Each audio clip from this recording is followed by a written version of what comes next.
Here we go, Star Trek Ascendancy.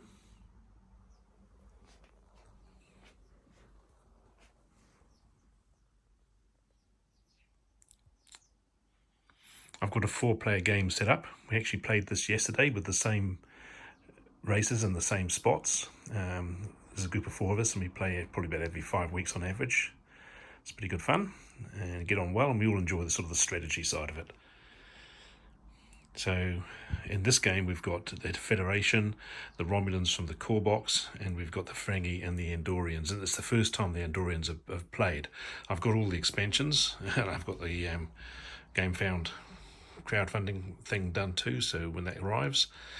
But let's just I think go through the races and the table set up just for a bit of a brief, and then we'll stop this video and maybe do a video every couple of turns talking about different aspects of the game and how it went. Dealing first with Earth and the Federation. All of the planets start, all of the races start with a full planet. That's got a culture token, a research token, and a node, and a production token around a control node. So, and you can have as many as you've got on the sides here. So 1 red, blue, and yellow, and all the planets are different. Well, not all of them are different, but you know, there's different combinations.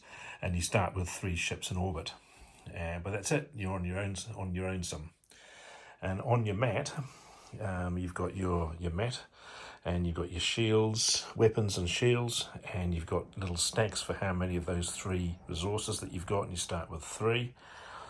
And the Federation suffer from the Prime Directive, where you can read it there. They can't invade planets, or they can't colonize pre-warp systems. So what that means in the rules is the only way they can really take over planets is to colonize them from scratch, or to do hegemony. And they're good at hegemony. Take 1 culture when you draw a civilization exploration card or discover a new phenomenon. And what that means is that it sort of incentivizes them to be going and exploring, trying to find strange new worlds, new places and new civilizations, and boldly go where no one's gone before, because if they find there's other things, then they get culture. And the object of the game is to get, there's 2 objects. One is to like control 3 capitals, including your own, but the main object that seems to is to get 5 of these ascendancy tokens, and you start with 1, and to get 1 of those you have to trade in 3 culture tokens, sorry, 5 culture tokens, and you start with 3, so you're already 3/5 of the way to your second one of those, except for the fact that they're really useful to spend on colonizing planets. So that's the goal, is to normally to get 5 of those. So moving around to the Andorians, as you can see, the Federation is sort of like incentivized to expand and explore, but they're not very good at attacking, and in fact their fleets are quite weak, but we'll probably come back to that. And here's the Andorians.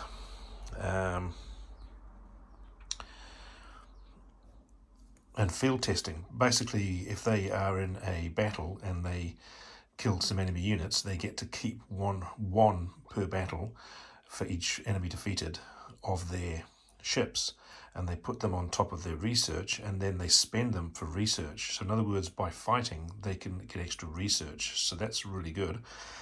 And the other one there, the Pride, if their weapons or shields are higher than anybody else's, then they get 1 or even 2 points, or 2 cultures I should say, at the end of the turn, and that again is really good.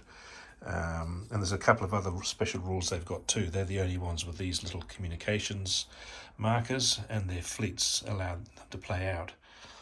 Also here, this is all of the races have a starting advancement and then a pack of advancements that they can research as the game goes on. And you can see from the Andorian ones that if they're in a battle and an enemy retreats, then on a 5 or 6 that ship is destroyed, and so it could be multiple ships. So that's a great way to get that research one. And also, even if they're not, you know, killing them on a very high number, it's still killing them on a 5 or 6. And when you retreat, you can do that too. So I think the Andorians are really powerful, but you sort of always think that when you first get into doing things. So we'll have to wait and see how they go in this game, because like I said, they've only been played once. The Federation's fleets are a little bit smaller. You can also turn these cards onto their backs as well, and they get +1 to their hegemony. which means they're quite good at taking over planets, maybe. Now the Romulans, from Romulus, they're suspicious. And suspicious means that when they get a trade card, because these are trade cards and you can give them to other people and get theirs in return, when you get a trade card, it has to start for a turn face down, so it kicks in a little bit later. So a bit of a disadvantage there. And take one culture when you complete an advancement, picturing a culture token. So as they research more advancements, if any of them have a culture token on them, then that will get an extra culture token. So it's not a brilliant one, I don't think, but the advancements for the Romulans tend to be quite good. They're quite technological race. So you can see that the starting advancement there, the ships fire first, because normally you fire simultaneously, so that can be quite an advantage. Quite scary for the others as well. So the Romulans are they're a little bit turtley, but also they can go out and attack, and their technology can be very good. And lastly, moving on to the Ferengi, which are a different kettle of fish altogether, as you might imagine. The Ferengi don't get ascendancy and culture in the same way that others do, because they don't really care about culture. What they care about is Latinum. Normally, for each one of these cultural nodes that you've got on all your different planets, and you'll see that, you get one culture at the end of every turn. For every blue you get one research, and for every red you get one production. But the difference with the Ferengi is that when they uncover new planets, even though they might have a yellow space available, they're not allowed to build a culture. But they can build production, which is money. And so, yeah, they can end up getting a lot of production. And that's pretty much it. And their sort of incentive, because their trading is different too, when they trade, what the Ferengi are incentivized to do is have ships in orbit around all the other people's stars, because by doing so they get a production for every ship they've got in orbit. And if you hold a Ferengi trade agreement, you get a production too, if there's a Ferengi ship in orbit around one of your stars. And that sort of means that people are incentivized to let the Ferengi orbit around their stars, because that's how you get extra production, by not killing the Ferengi. The Ferengi in turn aren't very good at hegemony, so even though they've got a ship sitting there, it's really difficult for them to surprise hegemony on your systems. So that's probably fair enough, otherwise you wouldn't tolerate them.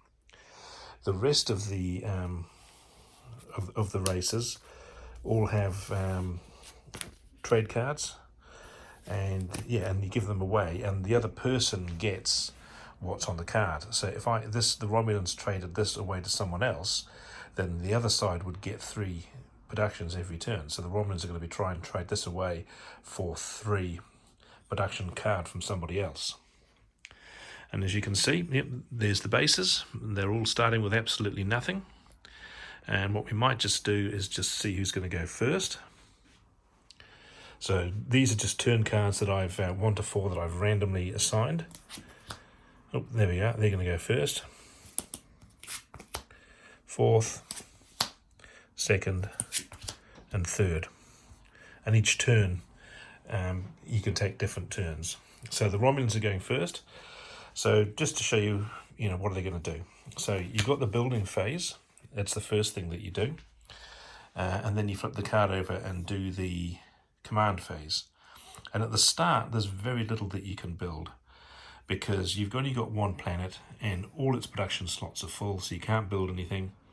You can't colonize because there's no planets to colonize.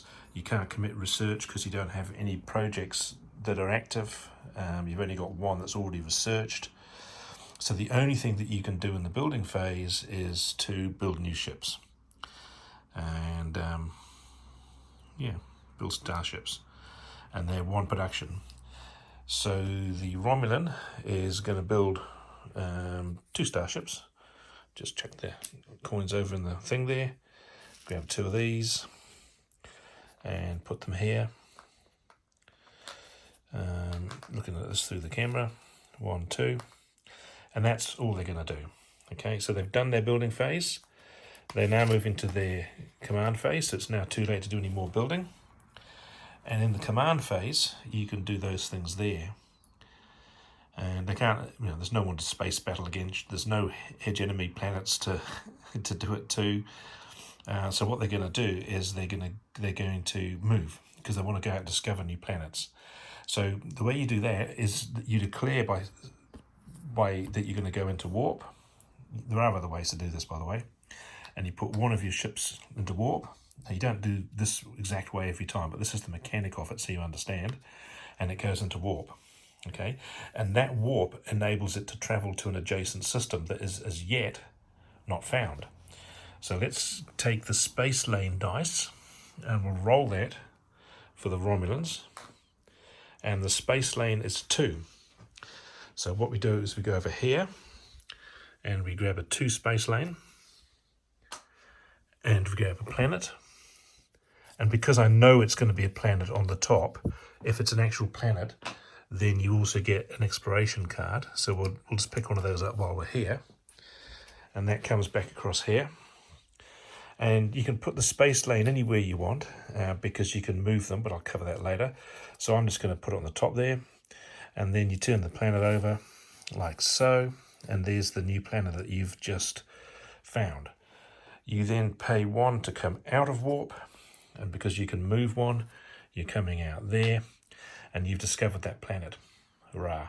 Okay, and that little warp thing there just disappears now because it's gone. And then there's the card for the planet.